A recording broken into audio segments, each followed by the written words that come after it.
ఇంకా తెలుగువారు ప్రపంచం మొత్తంలో పెద్ద పీట వేసింది మన బ్రాండ్ సిబిఎన్.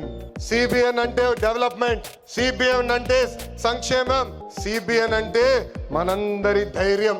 అప్పుడు ఐటీ, ఇప్పుడు ఏఐ, అప్పుడు హైటెక్ సిటీ, ఇప్పుడు క్వాంటమ్ వ్యాలీ, అప్పుడు సైబరాబాద్, ఇప్పుడు అమరావతి.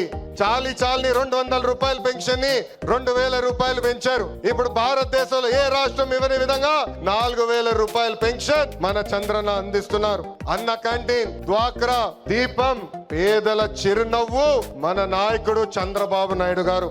మనకి ప్రతిపక్షం కొత్త కాదు, మనకి అధికారం కొత్త కాదు. 2019 నుంచి 24 వరకు విధ్వంస పాలన మనందరం చూసాం. ప్రశ్నిస్తే కేసులు, నా పైన కూడా 23 కేసులు పెట్టారు. పోరాడితే ఏకంగా అరెస్ట్ చేశారు. వేదిక మీద చాలా మంది నాయకుల్ని ఆనాడు అరెస్ట్ చేశారు.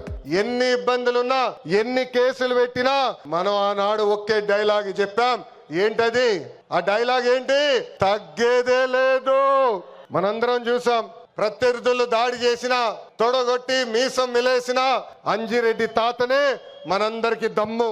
కత్తితో దాడి చేసి తల నుండి రక్తం కారుతున్నా ఏకంగా పోలింగ్ బూత్ లో కూర్చుని చివరి ఈవీఎం సీల్ పడే వరకు పోరాడిన మన అక్క మంజుల గారే మన ధైర్యం. కత్తి మెడపై పెట్టి వాళ్ళ నాయకుడికి ఒక్కసారి జై కొట్టమంటే జై చంద్రబాబు నాయుడు, జై తెలుగుదేశం అని ప్రాణాలు కోల్పోయిన తోట చంద్రయ్య మనందరికీ స్ఫూర్తి.